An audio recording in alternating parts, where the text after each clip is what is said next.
करना, गंदे गंदे वीडियो देखना।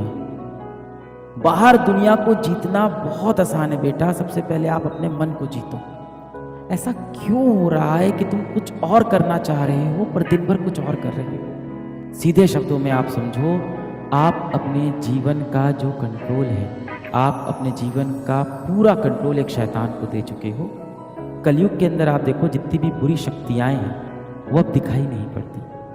आप जीवन में सफल होना चाहते हो, इसका जवाब हाँ है या ना है। ऐसे राक्षस हैं जो आपकी जिंदगी आपसे लेना चाहते हैं। ऐसे राक्षस हैं जो आपका लक्ष्य, आपका सपना, आपकी सोच, आपका परिवार, आपका भविष्य सब आपसे छीनना चाहता है। जो आपका मन होता है ना, वो बहुत चंचल होता है और आपका मन ऐसा होता है जैसा एक नवजीवित पशु हो। जो छोटा सा घोड़ा पैदा होता है ना, वो इधर उधर भागता रहता है, उसे सही दिशा नहीं मिलती है और उसे लगातार सिखाया जाता है कि तुझे सीधे दौड़ना है, जब बाधा आएगी तो तुझे कूदना होगा, पर वो घोड़ा सीख नहीं पाता, वो इधर उधर भागता रहता है। जिस तरह से एक नवजात पशु का दिमाग होता है ना कि इधर उधर भागता रहता है, ठीक वैसे ही आपका मन होता है। आप देखो, जितने भी लोग सबसे ज्यादा महान बने हैं, उन्होंने अपनी इंद्रियों पे काबू किया है, अपने मन पे काबू किया है। बाहर दुनिया को जीतना बहुत आसान है बेटा, सबसे पहले आप अपने मन को जीतो, अपनी इंद्रियों को जीतो, अपने ऊपर कंट्रोल लेके आओ। जब तक आपके जीवन का कंट्रोल दुनिया के पास है, तब तक आप कुछ नहीं कर पाओगे। सबसे पहले अपनी लाइफ का कंट्रोल लो। Take back the control of your life. ऐसा क्यों हो रहा है कि तुम कुछ और करना चाह रहे हो पर दिन भर कुछ और कर रहे हो? आज इस क्लास में जितने भी बच्चे हैं, सब यही चाहते होंगे कि जीवन में वो सफल हो, डॉक्टर बने, क्योंकि ये बैच में डॉक्टर बनने की पढ़ाई हो रही है। पर ऐसा क्या है कि आप दिन भर वो काम कर ही नहीं रहे हो जिससे आपको आपका लक्ष्य मिले? सीधे शब्दों में आप समझो, आप अपने जीवन का जो कंट्रोल है, आप अपने जीवन का पूरा कंट्रोल एक शैतान को दे चुके हो, जो अपने हिसाब से आपके जीवन को चला रहा है। अगर सच में तुम्हें जीवन में सफल होना है, और अपने माँ बाप के लिए क्यों, अपने लिए जीवन में कुछ करना है, अपना नाम बनाना है, अगर अपना नाम रोशन करना है। मैंने एक दिन कहा था कि माँ बाप नाम रख देते हैं, पर नाम बनाना बेटे या बेटी का काम होता है। माता पिता आपका नाम रख देते हैं कि आपका नाम रख दिया आशु, पर इस नाम को बनाने का जो काम है वो आपके ऊपर है। अगर आप सच में अपना नाम बनाना चाहते हो, अगर आपके सच में दिल में ये इच्छा है कि आप जीवन में कुछ बड़ा करोगे, तो आप दिन भर ऐसा कर क्यों नहीं पा रहे हो? आप फंस क्यों गए हो? पुराने समय में क्या होता था कि जो राक्षस होता था, जो दुश्मन होता था, जो शैतान होता था, वो सामने दिखाई पड़ता था। पर ये कलयुग आ गया है। कलयुग के अंदर आप देखो, जितनी भी बुरी शक्तियां हैं वो अब दिखाई नहीं पड़ती। उन्होंने हमारे मन के ऊपर काबू कर लिया है। अगर आपको पता है कि आपको मोबाइल नहीं यूज करना है, अगर आपको पता है आपको इंस्टाग्राम नहीं चलाना है, अगर आपको पता है कि रात रात में फोन पे किसी से बात करूंगा या व्हाट्सएप पे चैट करूंगा तो मैं सफल नहीं हो पाऊंगा, अगर आपको ये सब पता है और इसके बाद भी आप मजबूर हो, आपके पास अपने जीवन का कंट्रोल नहीं है, तो जाहिर सी बात है कोई तो शैतान है जो दिखाई नहीं पड़ रहा है। कोई साइंस नहीं लगेगी इतनी बात पता लगाने में, कोई साइंस नहीं लगेगी। आप जीवन में सफल होना चाहते हो, इसका जवाब हाँ है या ना है। आप जीवन में सफल होना चाहते हो, इसका जवाब हाँ है या ना है। आप अपने माता पिता को एक अच्छी जिंदगी देना चाहते हो, इसका जवाब हाँ है या ना है। आप एक अच्छा घर खरीदना चाहते हो, इसका जवाब हाँ है या ना है। आप देश में हर किसी की सेवा करना चाहते हो, इसका जवाब हाँ है या ना है। आप एक अच्छे व्यक्ति बनना चाहते हो, इसका जवाब हाँ है या ना है। इन सभी का जवाब हाँ है, पर आप कर नहीं पा रहे हो क्योंकि परेशानी सच में बड़ी है। परेशानी सच में बड़ी है। एक अदृश्य दानव है, एक अदृश्य शैतान है जिसने हमारे मस्तिष्क पे पूरा कब्जा कर लिया है। वो अदृश्य है, ये कलयुग है। वो जो दानव है, वो जो शैतान है, वो सामने दिखाई नहीं पड़ेगा। और ये शैतान इंसानों द्वारा ही बनाया गया है। आप पुराने समय में देखो, जितने भी राक्षस बनते थे वो भगवान से ही आशीर्वाद लेके बनते थे। बड़े बड़े उनको आशीर्वाद मिल जाते थे, फिर बड़े बड़े राक्षस बन जाते थे। जितने भी बड़े आप राक्षस देखो, उन सभी को किसी न किसी भगवान ने ही आशीर्वाद दिया होता है। आज के समय में जो कलयुग के राक्षस हैं, उसको इंसान ने बनाया है। ऐसे राक्षस हैं जो आपका समय आपसे लेना चाहते हैं, ऐसे राक्षस हैं जो आपकी जिंदगी आपसे लेना चाहते हैं, ऐसे राक्षस हैं जो आपका लक्ष्य, आपका सपना, जिस भी भगवान को आप मानते हो, जिस भी धर्म के हो आप, हम भारतीय हैं, हर धर्म की इज्जत करना हमारे संविधान में लिखा है। आप जिस भी धर्म के हो बेटा, जिस भी भगवान को आप मानते हो, उनके सामने हाथ जोड़ना, सच्चे दिल से माफी मांगना अपनी गलतियों के लिए, एक अच्छा इंसान बनने का संकल्प लेना, और ये क्रिया हर शाम करना शुरू कर दो। अभी हुआ क्या ना कि कलयुग के अंदर क्या हुआ कि पढ़ाई के नाम पे भगवान पे विश्वास ना करने को पढ़ाई समझने लगे लोग, कूल समझने लगे, अपने आप को एजुकेटेड समझने लगे लोग। माँ बाप से बदतमीजी से बात करने को एजुकेटेड समझने लगे हैं लोग। गंदे शब्दों का प्रयोग करना, गंदे गंदे वीडियो देखना, भगवान पे से भरोसा उठना, इन सब को आप सोचते हो कि आप एजुकेटेड हो गए हो, आप डॉक्टर ही बनने जा रहे हो ना। हाँ, ऑपरेशन थिएटर के अंदर भी एक छोटा सा मंदिर बना होता है बेटा, और डॉक्टर भी क्या बोलता है कि सब भगवान के हाथ में। जैसे ही बुरा समय आता है आप बोलते हो सब भगवान के हाथ में। हर शाम एकदम दिल से अपने एक भगवान से, जो इस भगवान को आप मानते हो, उससे दिलो जान से एकदम कनेक्ट हो जाओ और माफी मांग लो कि आपने जो गलती की है। इतनी शक्ति मिलेगी ना बेटा आपको।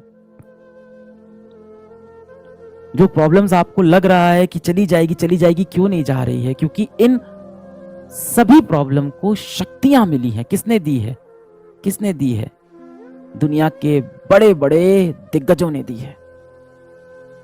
बड़े बड़े दिग्गज जो ऐसे प्लेटफॉर्म अब बना रहे हैं जो आपके समय के साथ साथ आपका भविष्य, आपका सपना, आपकी जिंदगी, आपका डेटा, आपकी चॉइसेस सब आपसे छीन ले।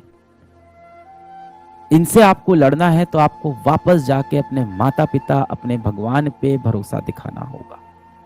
आपको मैं क्या मोटिवेट करूंगा भाई? आपको मोटिवेट होना है, आप बजरंग बली से मोटिवेट होना, वहां है असली शक्ति। या आप जिस भी धर्म के हो बेटा, मॉडर्न समय में ऐसा हो गया है कि अगर आप चार दोस्तों की महफिल में बैठे हो और आपने अगर बोल दिया कि मैं भगवान कृष्ण में विश्वास रखता हूं और भगवान ने ऐसा करने को मुझको मना किया है, तो लोग आपकी हंसी उड़ाने लगते हैं।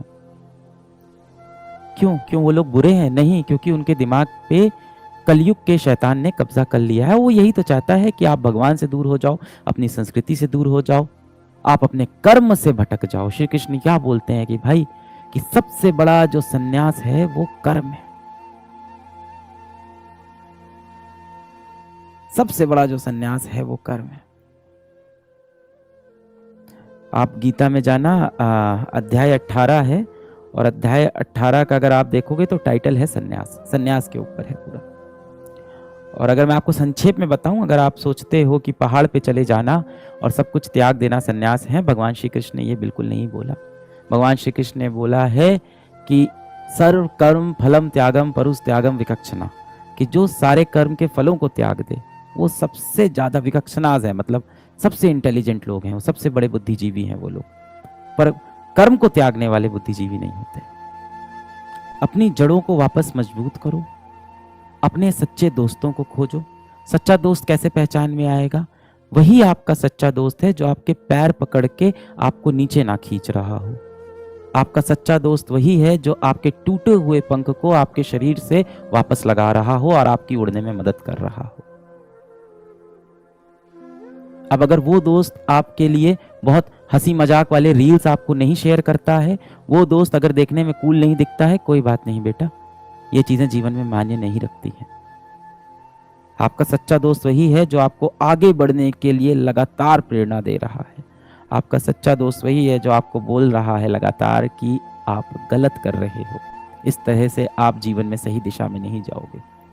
और हमारी ये आदत होती है कि जो भी व्यक्ति हमारे बारे में बुरा बोलता है, हमें क्रिटिसाइज करता है, हम उससे दूर होना स्टार्ट कर देते हैं।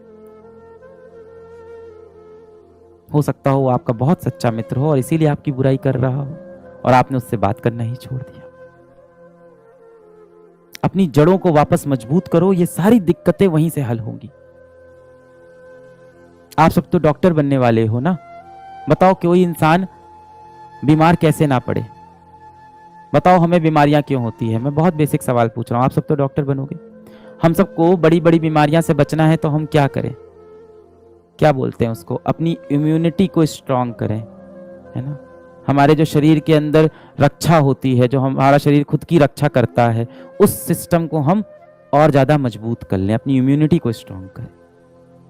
दवा खाने से तो लोग सही नहीं होते, आपको भी पता है। तभी तो बोला जाता है prevention is better than cure. दवा खाना तो मजबूरी हो गई क्योंकि बीमारी शरीर में प्रवेश कर चुकी है। अपनी इम्यूनिटी स्ट्रांग करें। अब आप मुझसे आके रोज टैबलेट मांग रहे हो कि सर कुछ दवा दे दो जिससे मेरा ये सारी बुरी आदतें मेरी जीवन की छूट जाएं और मैं एक बहुत अच्छा व्यक्ति बन जाऊं और जीवन में सफल हो जाऊं। तो मैं आपको दवा दे दूंगा। दवा का असर क्या होता है, कितने दिन रहता है? 1 दिन, 2 दिन, 1 हफ्ता, 1 महीना, फिर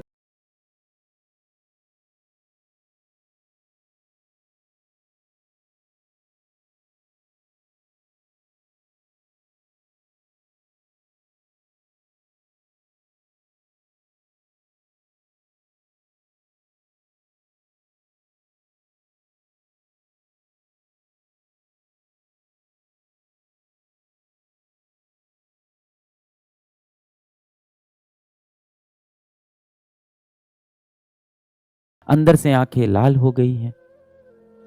घर में माता पिता बात करते हैं तो चिढ़ होती है कि क्या बात करें इनसे। पूरे समय लगता है कि पढ़ने का समय नहीं है और जब पढ़ने बैठो तो पढ़ने का मन नहीं करता है। पढ़ने बैठो तो मोबाइल हाथ में लेके चलाने का मन होता है। मोबाइल चलाओ तो पूरे समय अपने अंदर से गिल्ट होता है कि मैं क्यों मोबाइल चला रहा हूं, चलो मैं पढ़ाई कर लूं। मैं आपको टैबलेट दे दूं तो टैबलेट से आपकी जो बीमारी है वो 1 दिन, 2 दिन, 1 महीने के लिए सही होगी। जड़ से खुद को सही करना है। अपनी इम्यूनिटी स्ट्रांग करो, अपनी जड़ें मजबूत करो, अपने सिद्धांत मजबूत करो कि अभी तो कलयुग आने वाला है और भयानक भीषण कलयुग आने वाला है।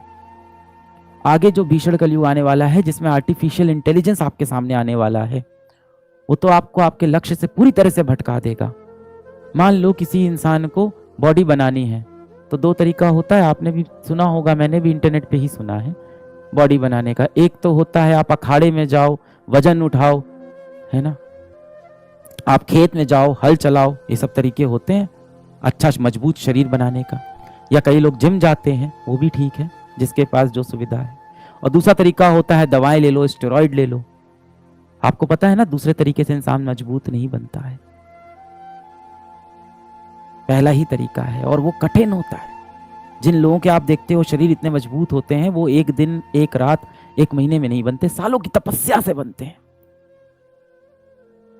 अब आप जीवन में जो बनना चाह रहे हो उसके लिए अब आपको तपस्वी बनना पड़ेगा। और ये मैं मानता हूं कि आपका समय मुझसे ज्यादा मुश्किल है। मेरा समय आसान था, हमारे समय में इतने शैतान नहीं थे। जब मैं बच्चा था तब हमारे पर्यावरण में इतने शैतान नहीं थे, इतनी बुरी शक्तियां नहीं थी। आपको क्या लगता है जो इतने बड़े बड़े टेक जायंट हैं, जिसने इंस्टाग्राम बनाया, जिसने शॉर्ट्स बनाया, जिसने रील्स बनाया, क्या वो खुद दिन भर रील्स स्क्रॉल करते होंगे? कभी नहीं करते होंगे। आपको क्या लगता है जो लोग वेब सीरीज बनाते हैं, ओटीटी प्लेटफॉर्म बनाते हैं, वो कभी उन पे अपनी खुद की मूवीज देखते होंगे? कभी नहीं देखते होंगे। पूरे टाइम ये देखते हैं कि हमने मासूम जनता को पकड़ के अपना कंटेंट दिखाया कि नहीं दिखाया। 18 साल की उम्र के कितने बच्चे हमारा वीडियो देखते हैं, अब उनको हम अगला ऐड कौन सा दिखा दें। और किस तरह से हम मार्केट में एक वेंडर के पास जाएं और उससे बोलें, या एक कंपनी के पास जाएं और बोलें कि 18 से 20 वर्ष की आयु के हमारे पास 2 लाख बच्चे हैं जो रोज आके हमारे प्लेटफॉर्म पर मूवीज देखते हैं और लगभग 15 मिनट अपने दिन का यहीं पे व्यतीत करते हैं। क्या आपको उन बच्चों को कुछ बेचना है? अच्छा, एक मोबाइल फोन बेचना है? अच्छा,